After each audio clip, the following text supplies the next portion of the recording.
Welcome back. You are listening to the home of forbidden romances. Prepare yourself, because tonight's story will leave you breathless. Blood pounded against my eardrums, louder than the torrential rain hammering against the dorm room window, as the heavy oak door slammed shut and the lock clicked with a finality that sounded like a gunshot. There was nowhere to run. The room was barely 100 square feet, a scholarship student's closet compared to the palaces the other students lived in, and it was currently occupied by the one person I had spent 3 years avoiding, hating, and fearing. Adrian Vane, the Prince of St. Jude's University, the heir to a technological empire, a man carved from marble and indifference, known for eyes cold enough to freeze hell over. But the man standing before me now, dripping wet, his pristine Italian suit ruined by mud and rain, wasn't the composed aristocrat who sneered at my cheap shoes in the lecture hall. He was shaking. His chest heaved, his silver blonde hair plastered to his forehead, and his eyes, usually a glacial blue, were blown wide, fracturing with a terrifying, raw desperation. He looked like a man who had just crawled out of a grave. Julian.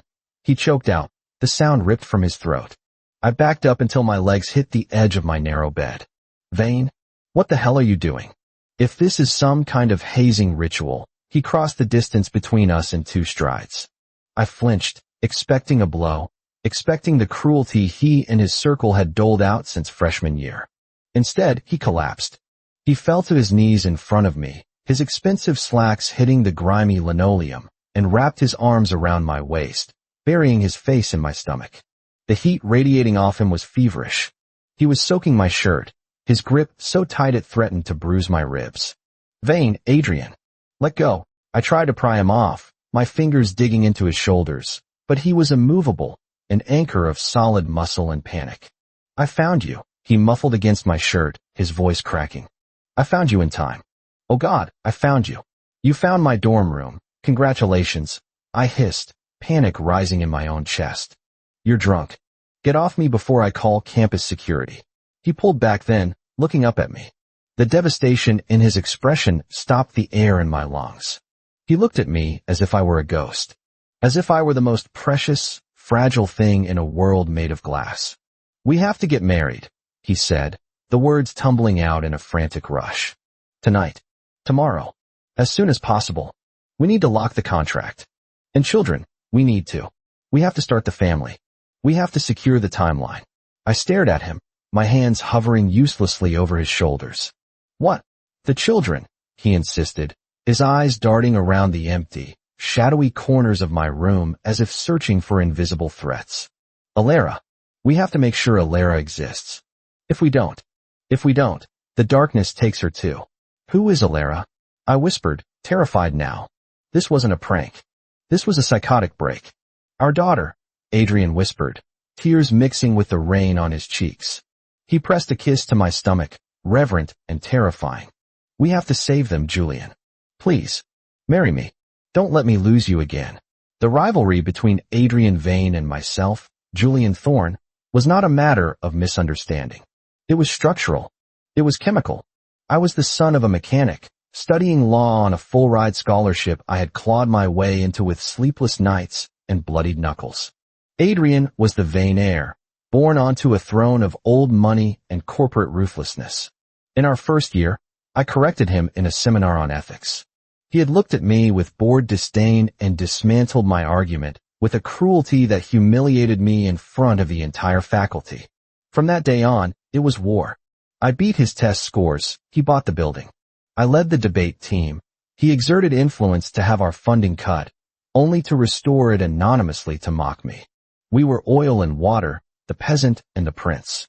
So, waking up the morning after the incident to find the Prince of Ice sleeping on the floor at the foot of my bed, curling around my ankle like a guard dog, was a hallucination. It had to be. I sat up, the springs of the cheap mattress creaking. Adrian's eyes snapped open instantly. There was no drowsiness, only instant, predatory alertness. He scrambled up, his suit dried and wrinkled, his hair a chaotic halo. Did you sleep? He demanded, scanning my face. Did you? I countered, pulling my knees to my chest. You slept on the floor, Adrian. You have a penthouse down the street. Not safe, he muttered, standing up and pacing the small length of the room. He looked at the door, then back at me. I'm moving in. I laughed, a harsh, incredulous sound. No, you are not. This is a single. And we hate each other. Remember? You called me a sanctimonious bottom feeder last Tuesday. Adrian flinched. Actually flinched. He looked physically ill. I didn't mean it. That wasn't me. Not really. He walked over to the small kitchenette and started opening cupboards. This food is garbage. Processed poison. You'll get sick. I'm ordering groceries. Stop. I scrambled out of bed and grabbed his arm. Adrian, look at me. What is happening? The marriage, the kids, the sleeping on the floor. Is this a game? Is Cashin put you up to this? Cashin Blackwood. Adrian's cousin and main rival for the Vane inheritance. If Adrian was ice, Cashin was rot. At the mention of Cashin, Adrian's expression shifted. The frantic vulnerability vanished, replaced by a darkness so profound it made the air temperature drop. His hand covered mine where I gripped his arm. His skin was cold, his grip gentle but inescapable. Cashin will not touch you, Adrian said, his voice dropping an octave. I will tear his throat out with my teeth before he breathes in your direction. The violence in his tone wasn't a threat, it was a statement of fact. A promise. Why? I whispered. Adrian stepped closer, invading my personal space, towering over me. He reached out, his thumb tracing the line of my jaw, his touch trembling slightly. Because I remember, Julian. I remember the blood. I remember the funeral I wasn't allowed to attend. I remember 20 years of winter without you. He leaned his forehead against mine. I went back. I don't know how, but I came back. And this time, I'm not playing the game. I'm burning the board. I didn't believe him. Not then. I thought he was having a breakdown, induced by the stress of the impending Vane succession announcement. But as his thumb stroked my cheek, I felt a treacherous spark of heat coil in my gut. For 3 years, I had hated him. But hate is a passion, just like love. And with the barrier of his cruelty removed, the sheer intensity of his focus was overwhelming. You're crazy, I breathed. Yes, he agreed, his eyes locking onto my lips. Crazy about you. Now get dressed. We're going to the registrar. He wasn't joking about the clinging. For the next week, Adrian Vane became my shadow. He sat next to me in lectures, glaring at anyone who clicked a pen too loudly. He walked me to the library. He ate lunch with me in the scholarship cafeteria, ignoring the whispers and the stare from the elite students who couldn't understand why their king was eating soggy sandwiches with the pauper. It was suffocating. It was maddening. And it was confusingly intimate. It wasn't just possession. He knew things. He knew I took my coffee black with 2 sugars before I ordered it. He knew my left knee ached when it rained. He knew that when I rubbed my temple, I was getting a migraine, and he would wordlessly produce a bottle of high-end painkillers and a water bottle. How do you know that? I asked one evening in the library.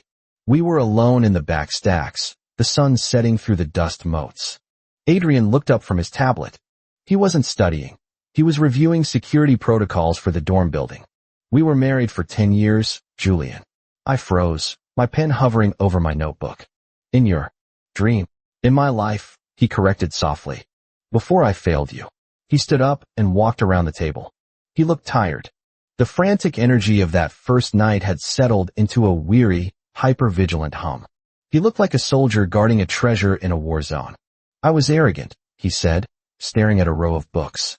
I thought I could keep you a secret. I thought if I pretended to hate you, my family would ignore you. I wanted to protect you from the Vane politics. He turned to me, his expression tortured. But they found out. Cashin found out. He used you to get to me. And when I tried to save you, I was too late. He reached out, taking my hand. You died in a warehouse fire on the docks. October 14th. 3 days from now. The specificity of the date sent a chill down my spine. And the kids? I asked, my voice barely audible. Alara. We adopted her. He smiled, a sad, broken thing. 3 years after we got married. She had your stubbornness in my eyes. We were happy, Julian. Amidst all the snakes and the poison, we were happy. He squeezed my hand. I know I sound insane. I know you're analyzing this with that brilliant, skeptical mind of yours. But I need you to trust me. Just for 3 days. Let me protect you. Let me bind you to me legally so that if anything happens, you have the full protection of the Vane estate. Please. The logical part of my brain screamed that this was a manipulation tactic. A complex game. But the emotional part. The part that watched him sleep on my floor every night, trembling from nightmares, whispering my name. That part believed him. Or maybe, that part just wanted to be loved this much. Okay, I said. Adrian exhaled, his shoulders sagging. Okay. I won't marry you yet, I said firmly. I'm not marrying a man I haven't even dated.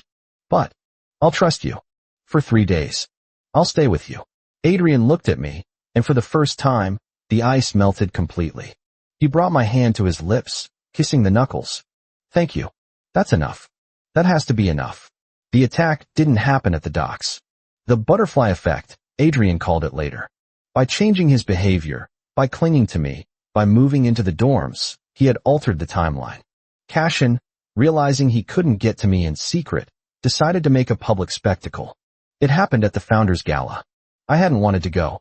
A room full of billionaires drinking champagne that cost more than my parents' house was my idea of hell. But Adrian insisted. The safest place is in the public eye, he argued. If you're by my side, claimed as my partner, Cashin can't touch you without declaring war on me. So there I was, wearing a tuxedo that Adrian had essentially forced onto my body, standing in a ballroom that dripped with gold and malice. Adrian had his hand on the small of my back, a constant point of contact. Relax, he murmured in my ear. You look devastating. I look like a fraud, I muttered. You look like the future, mister. Vain, he corrected. Then, the lights flickered. Adrian stiffened. His grip on my waist turned into a vice. Stay behind me. Adrian, it's just the lights. No, he growled. It's him. The crowd murmured as the side doors burst open. It wasn't gunmen. It was campus security, flanked by 2 men in suits I recognized. Vane family lawyers. And behind them, Cashin Blackwood. Cashin was smiling. A sharp, shark-like grin. Adrian. Cashin's voice boomed over the confused chatter. So good of you to join us.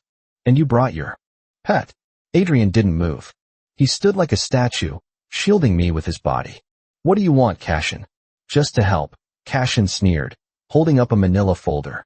We received a disturbing tip. Evidence of academic fraud.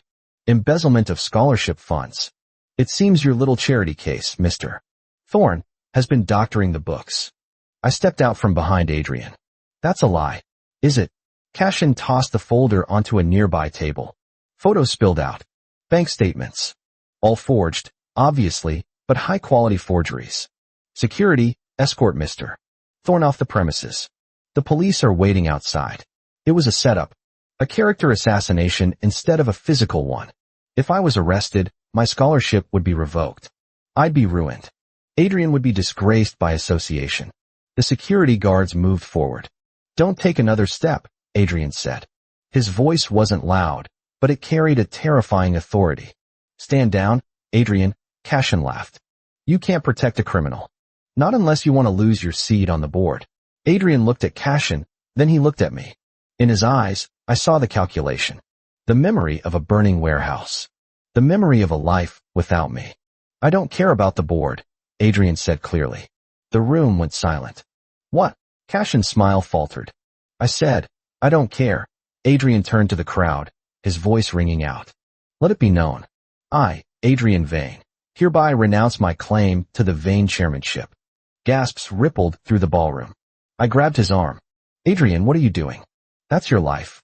No, he turned to me, his hands cupping my face, ignoring the hundreds of people watching. You are my life. I lost you once for power. I won't do it again.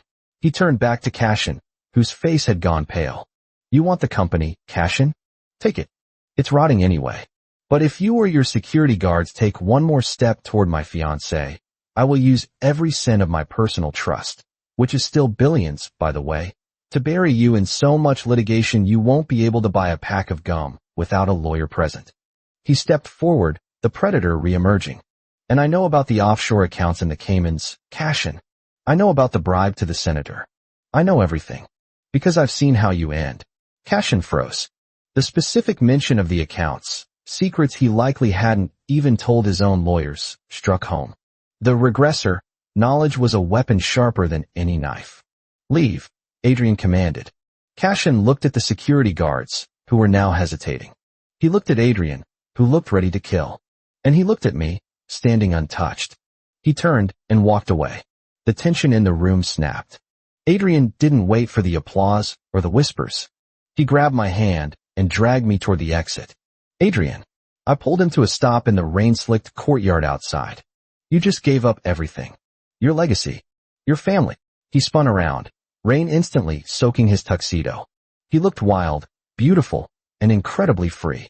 I gave up a cage, he said fiercely. I kept the only thing that mattered. He pulled me close, the rain masking the tears in his eyes. In the other life, I became chairman. I had all the power in the world. And I sat in an empty house and drank until I couldn't remember your name. I won't go back to that. I want the kids, Julian. I want Alara. I want the messy apartment and the cheap coffee and you. I looked at him, really looked at him. I saw the arrogance stripped away, leaving only a man who had traveled through time and trauma just to hold my hand in the ring. The kids thing was still crazy. The marriage proposal was still sudden. But as I looked at the man who had burned down his empire for me, I realized something terrifying. I was falling for him. You're an idiot. I choked out, grabbing his lapels. I'm a man in love, he countered. We are not having kids yet, I said, my voice trembling. I have to finish my degree. Adrian let out a laugh, a sound of pure, unadulterated relief. He rested his forehead against mine. Okay, degree first, then marriage, then Alara. We can negotiate the marriage, I whispered, closing the distance between us. When his lips met mine, it didn't taste like ice. It tasted like fire, like desperation, like a second chance clawed from the jaws of fate. It was a kiss that tasted of a future that, for the first time, wasn't written in stone, but in the beating of two hearts against the storm. And that is how the Prince of Ice melted, and how the scholarship student won the war without throwing a single punch. If you enjoyed seeing Adrian burn down his legacy for love, destroy that like button. And tell me in the comments, would you give up $1 billion empire for the person you love, or is Adrian out of his mind? I'll be reading your answers. Subscribe for the next chapter. Until then,